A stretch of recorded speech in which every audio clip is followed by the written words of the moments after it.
salah satu bumi Allah yaitu Mekah.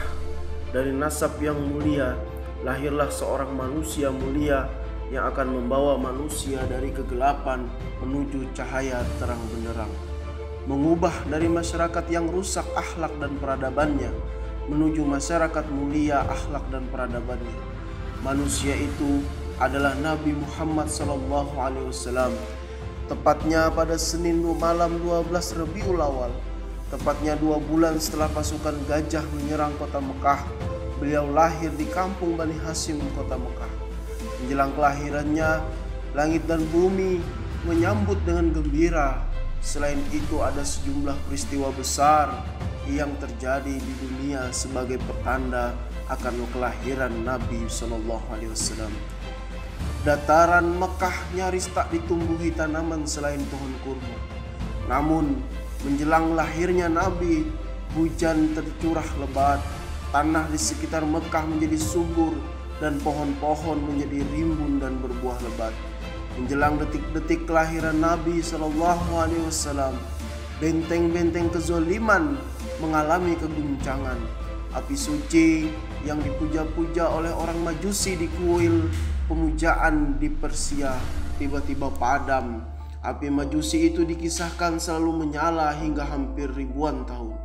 Di tempat lain, serambi-serambi istana Kisra Raja Persia yang merupakan pusat kejoliman dan kekafiran, dunia tiba-tiba retak dan runtuh. Sementara itu diriwayatkan bahwa pada malam kelahiran Nabi, bumi berguncang sehingga berhala-berhala yang terpancang di sekitar Ka'bah jatuh bergelimpangan dan berhancuran. Dalam waktu yang sama, pada malam kelahiran Nabi Muhammad SAW, Tasik Safa atau semenanjung yang dianggap suci oleh orang Persia tenggelam ke dalam tanah.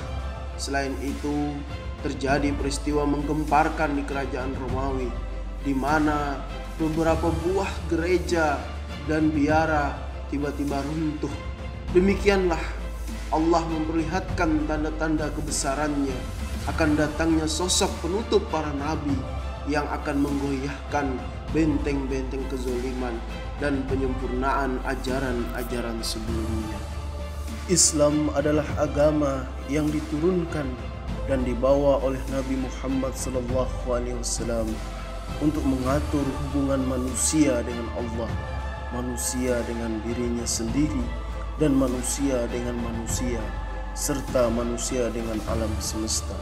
Selama 14 abad atau 1400 tahun lamanya, Islam telah diterapkan dalam segala bidang, membawa dunia pada peradaban yang mulia. Sikap membenci Islam atau Islamophobia banyak muncul dari kalangan kaum kafir. Kebencian dan permusuhan yang tersimpan di dada mereka membuat mereka bersikap nyinyir terhadap berbagai ajaran Islam, seperti penerapan syariah secara kafah dalam bingkai khilafah.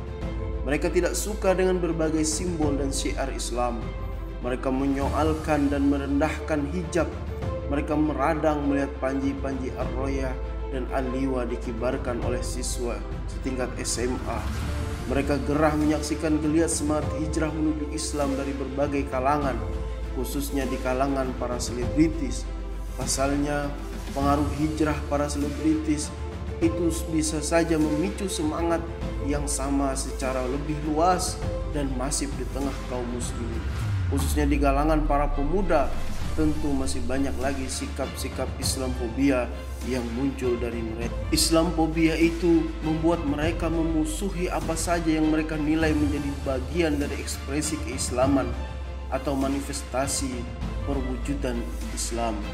Mereka pun berusaha keras untuk menanamkan Islamophobia itu pada orang lain, khususnya kepada kaum muslimin. Tentu, sikap Islamophobia itu tidak selayaknya muncul dari seorang muslim. Pasalnya, sikap Islamophobia itu hakikatnya adalah kebencian terhadap Islam berikut ajaran dan syiar-syiarnya. Bagaimana mungkin seorang muslim menanamkan kebencian terhadap Islam?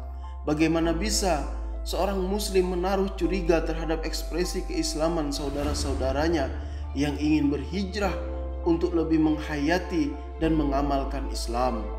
Apakah patut seorang muslim memperlakukan secara buruk muslim lainnya, termasuk para pemuda Islam yang mengibarkan panji bertuliskan kalimat tauhid, panji ar-rayah dan al-liwa yang notabene panji Rasulullah Shallallahu Alaihi Wasallam.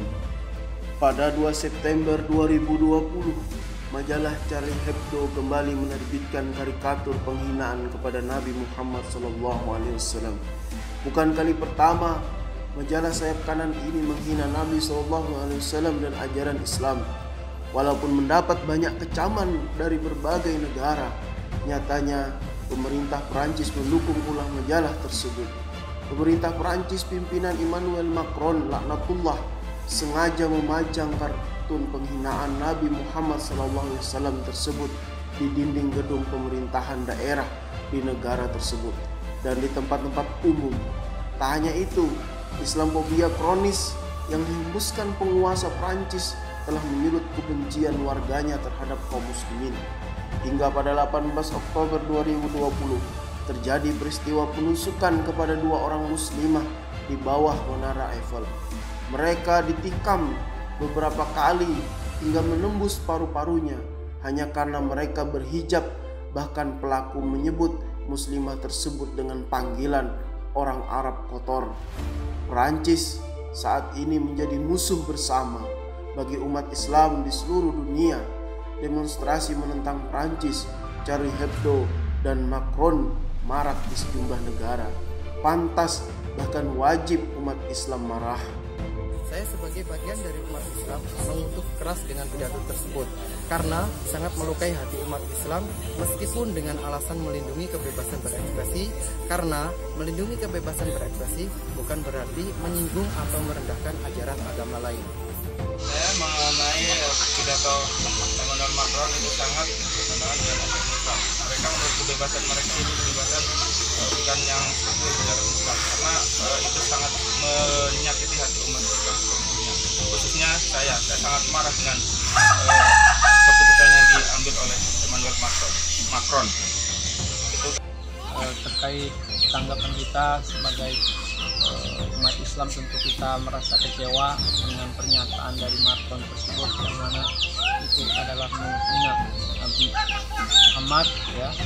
Jadi kita sangat menyesalkan hal tersebut, kita menyayangkan dan kita meminta juga kepada umat Islam dunia maupun juga kepada pemerintah untuk juga mengecam pernyataan Macron tersebut. Solusi agar tidak lagi terjadi penghinaan terhadap Nabi, pertama, meninggalkan seluruh produk hadarah Perancis, yaitu demokrasi. Salah satu produknya adalah kebebasan. Atas dasar kebebasan tersebutlah penghinaan terhadap Nabi dibenarkan. Penistaan terhadap berbagai ajaran Islam semakin hari semakin merajalela. Kedua, melakukan dakwah kepada umat dengan cara membongkar kebobrokan sistem kapitalisme yang melahirkan kerusakan di segala bidang. Mendakwahkan ajaran Islam secara kafah sehingga tegaknya syariah dalam bingkai khilafah. Dalil-dalil tentang kewajiban menegakkan khilafah dapat kita ketahui. Yang pertama adalah dalil Al-Quran, sebagaimana Allah Subhanahu wa Ta'ala berfirman, "Ingatlah ketika Tuhanmu berfirman kepada para malaikat, sungguh aku akan menjadikan di muka bumi khalifah." Imam Al-Qurtubi, ahli tafsir yang sangat otoritatif, menjelaskan ayat ini merupakan hukum asal tentang wajibnya mengangkat khalifah. Bahkan dia kemudian menegaskan tidak ada perbedaan pendapat mengenai kewajiban mengangkat khalifah ini di kalangan umat dan para imam mazhab, kecuali pendapat yang diriwayatkan dari Al-Assam, yaitu yang tuli tentang syariah. Dalil yang kedua adalah dalil as-sunnah, di antaranya sabda Rasulullah SAW, "Siapa saja yang mati sedangkan di lehernya tidak ada baiat kepada imam atau khalifah, maka ia matinya mati jahiliyah." Berdasarkan hadis di atas, menurut Syekh Ad-Dumaizi, mengangkat seorang imam atau khalifah hukumnya wajib. Nabi juga mengisyaratkan bahwa sepeninggalan baginda harus ada yang menjaga agama ini dan mengurusi urusan dunia. Dialah khulafa, jamak dari khalifah. Dalil yang ketiga, dalil ijma' sahabat. Perlu ditegaskan kedudukan ijma' sahabat sebagai dalil syariah setelah Al-Quran dan As-Sunnah sangatlah kuat, bahkan merupakan dalil yang qat'i. Pasti para ulama usul menyatakan bahwa menolak ijma' sahabat bisa menyebabkan seorang murtad dari Islam. Dalam hal ini Imam As-Sawqani menegaskan siapa saja yang mengingkari kedudukan ijma' sebagai hujah yang secara pasti menghasilkan ilmu, berarti benar-benar telah membatalkan fondasi agama ini. Karena itu orang yang mengingkari ijma' sama saja dengan berupaya menghancurkan fondasi agama ini. Dari itu, menurut Syekh Ad-Dumazi, kewajiban menegakkan khilafah juga didasarkan pada kaidah syariah. Selama suatu kewajiban tidak terlaksana kecuali dengan sesuatu, maka sesuatu itu wajib pula hukumnya. Sudah diketahui bahwa banyak kewajiban syariah yang tidak dapat dilaksanakan oleh orang per orang, seperti kewajiban melaksanakan hudud, seperti hukum rajam atau cambuk atas pezina, hukum potong tangan atas pencuri, kewajiban jihad untuk menyebarkan Islam, kewajiban memungut dan membagikan zakat, dan sebagainya. Pelaksanaan semua kewajiban ini membutuhkan kekuasaan atau sultan dalam Islam. Kekuasaan itu tiada lain adalah khilafah. Alhasil, kaidah syariah di atas juga merupakan dasar atas kewajiban menegakkan khilafah. Dasarkan dalil-dalil di atas dan masih banyak dalil lainnya, sangat jelas seluruh ulama aswaja, khususnya imam 4 mazhab, sepakat bahwa adanya khilafah dan menegakkannya ketika tidak ada hukumnya wajib. Syekh Abdurrahman Al-Jaziri menuturkan para imam mazhab yang 4 telah sepakat bahwa imamah atau khilafah adalah wajib. Hal senada ditegaskan oleh Ibnu Hajar Al-Asqalani. Para ulama telah sepakat bahwa wajib mengangkat seorang khalifah dan bahwa kewajiban itu adalah berdasarkan syariah, bukan berdasarkan akal.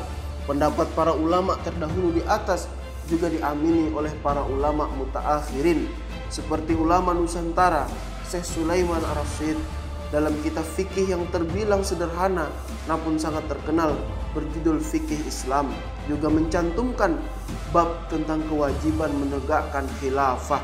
Bahkan bab tentang khilafah juga pernah menjadi salah satu materi di buku-buku madrasah di tanah air.